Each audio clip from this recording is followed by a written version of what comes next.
Hello everyone, class third, subject है आपका हिंदी। हिंदी में बच्चों आज हम पार्ट 1 कविता का रिवीजन करेंगे। आपकी कविता का नाम है हम गढ़ते हैं अपनी तकदीर। ठीक है। इस पाठ में नन्हे बच्चों की हार्दिक अभिलाषा है कि हम अपने देश को किस तरह बना सकते हैं। उनके उत्साह व स्वतंत्र विचारों को इस कविता के माध्यम से बताया गया है। ठीक है ना। छोटे छोटे बच्चे अपने देश को उन्नति की ओर ले जाने के लिए तत्पर हैं। तो वो देखिए किस तरह से अपनी बात को हमें समझा रहे हैं अपने नन्हे हाथों से। मतलब ये जो छोटे छोटे बच्चे हैं, जब ये बच्चे छोटे छोटे हैं तो उनके हाथ भी कैसे होंगे, छोटे छोटे, है ना। तो अपने नन्हे हाथों से हम गढ़ते हैं अपनी तकदीर। बच्चे क्या कह रहे हैं कि हम अपने नन्हे नन्हे यानी कि छोटे छोटे हाथों से हम अपनी तकदीर लिखेंगे, है ना। बंद हमारी मुट्ठी में है अपने जीवन की तस्वीर। बच्चों, आप लोगों की मुट्ठी बंद है। क्यों बंद है? क्योंकि उसमें जो आपने सोच रखा है कि हमें अपने जीवन में आगे क्या करना है, वो आप लोगों ने अपनी मुट्ठी में बंद कर रखा है। इसलिए बच्चे क्या कह रहे हैं, हमारी मुट्ठी में हमारे जीवन की तस्वीर बंद है कि हमें आगे क्या करना है। ठीक है। राष्ट्र नवीन बना सकते हैं, मानव नया बना सकते हैं। हम दिखने में जरूर छोटे हैं, हमारे हाथ भी बहुत छोटे छोटे हैं, लेकिन हमारे विचार और हमारे मन में जो उत्साह है वो इतना प्रबल है, इतना मतलब ताकतवर है कि उससे हम अपने राष्ट्र को नवीन बना सकते हैं।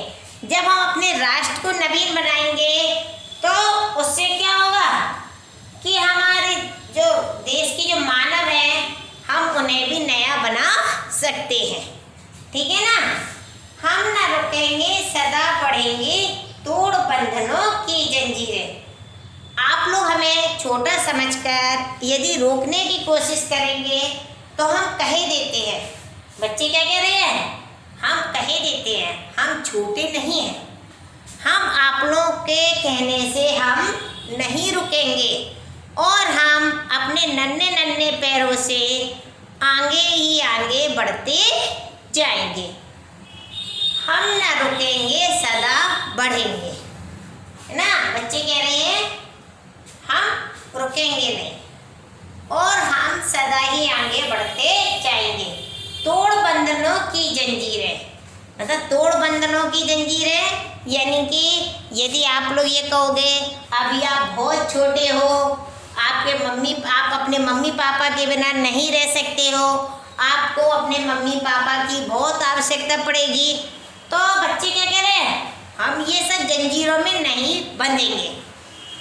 हम अपने इन सब बंधनों की जंजीरों को तोड़ देंगे और हम अपने नन्हे नन्हे पैरों से आगे की ओर बढ़ते रहेंगे। हम इन बंधनों की जंजीरों में पड़ कर के अपने आप को नहीं रोकेंगे। हमें न मोड़ो, हमें न तोड़ो, हमें न जंजीरों में जकड़ो। बच्चे क्या कह रहे हैं बच्चों कि हमें न मोड़ो, हमें मतलब हमारे मार्ग से आगे बढ़ने से रुकने के लिए मत कहो, यानी कि वापस आने के लिए मत कहो। और हमें न तोड़ो, हमारे जो मन में इतना उत्साह है कि हम अपने राष्ट्र को नया बनाएंगे,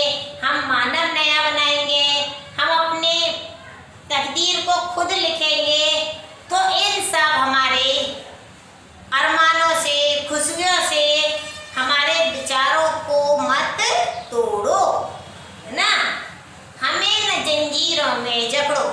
हमें ये प्यार मोहब्बत की या अपने पराई की जंजीरों में मत जकड़ो कि हमें ये बताओ आप क्या अच्छा है क्या बुरा है।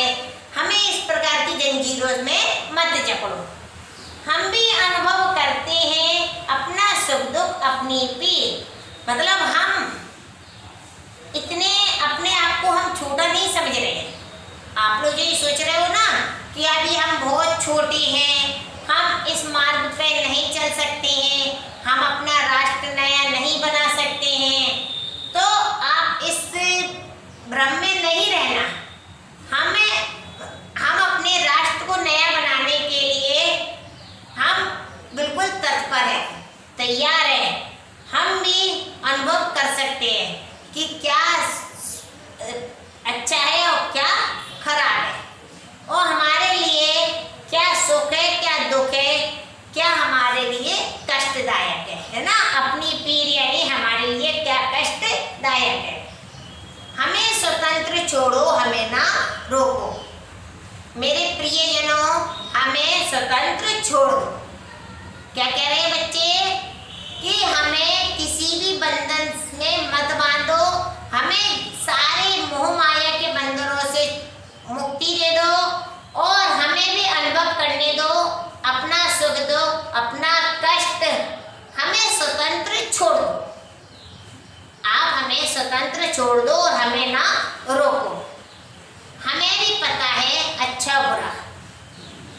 हम जिस मार्ग पर जा रहे हैं उस मार्ग पर जाने से हमें ये बहुत अच्छे से पता है कि क्या हमारे लिए अच्छा है और क्या हमारे लिए बुरा है। हम भी जानते हैं अपना पराया। अभी क्या है कि जो घर के सदस्य होते हैं या जो गांव के सदस्य होते हैं तो वो क्या करते हैं, बच्चों को अपना पराया करके रोकते हैं, है ना। तो बच्चे क्या कह रहे हैं, हमें भी पता है अपना अच्छा और बुरा, और हम भी जानते हैं अपना और पराया। इसलिए तो कहते हैं भारत है प्यारा। क्यों है भारत प्यारा? क्योंकि हमें ये पता है कि अच्छा बुरा क्या है, अपना पराया क्या है। तो हमें इन बंधनों से मुक्ति करो और हमारा सिर्फ एक ही उद्देश्य बना रहने दो कि हमारा ये जो भारत है वो बहुत प्यारा है। ठीक है बच्चों, इस कहानी से हमें, इस कविता से हमें ये शिक्षा मिलती है कि बच्चों यदि हम ये ठान लें कि हमें इस काम को करना है तो उस काम को हम आज नहीं तो कल पूरा कर लेंगे, है ना। हालांकि कोई अच्छे काम करने में बहुत मार्ग में बाधाएं आती हैं, बहुत परेशानियां आती हैं। मतलब हमें उन सभी बाधाओं को दूर करना है, उन सभी परेशानियों को दूर करके अपने मकसद पर पहुंचना है। जिस तरह से अभी आपका मकसद है कि हमारे जो टेस्ट आ रहे हैं, FA1 के पेपर आ रहे हैं, उनमें हमें अच्छे से अच्छे मार्क्स लाना है। तो बच्चों इस उद्देश्य की पूर्ति करने के लिए आपको क्या करना होगा, आपको अभी से मेहनत करनी है। ठीक है ना। यदि आप मेहनत करेंगे और लेसन बाय लेसन इसे लर्न करते जाएंगे, याद करते जाएंगे, तो आप लोगों को पेपर के समय में अत्यधिक मेहनत नहीं करनी पड़ेगी। इसलिए मेरे प्यारे बच्चों, आप लोग आज से, अभी से अपनी हिंदी की बुक उठाइए और इस कविता को आप लोग अच्छे से लर्न कीजिएगा, है ना। आप इस कविता को जब याद करेंगे तब आपको ये लगेगा कि हाँ वास्तव में हमें भी इन बच्चों की तरह अपना एक उद्देश्य बनाना है। तो बच्चों भी आपका उद्देश्य क्या है, सिर्फ पढ़ाई नहीं तो आपके लिए कोई और काम है, आपके घर में भी सभी लोग आपसे क्या कहते हैं, बेटा पढ़ो। क्या आपसे कोई ये कहता है क्या कि आप आके घर का काम करो? नहीं ना। तो हमारा क्या उद्देश्य है कि हमें सिर्फ पढ़ना है। ओके, आप लोग को इस कविता को बहुत अच्छे से याद करना है और अकेले याद नहीं करना है, क्योंकि स्कूल में आपका ओरल पेपर नहीं है, आपका स्कूल में रिटन पेपर है, जिसके लिए आपको इस कविता को याद करके अपनी रफ नोटबुक में लिख करके भी देखना है। जो आपने कविता लिखी है उसको फिर आप अपनी बुक से मिलाएंगे कि हमने कितने शब्द इसके सही लिखे हैं और कितने हमसे गलत हो गए हैं। ठीक है बच्चों, इस तरह से आपकी जितनी भी अशुद्धियाँ हैं वो सब सुधर जाएंगी। करेंगे ना आप लोग ऐसा? Okay, have a nice day, thank you.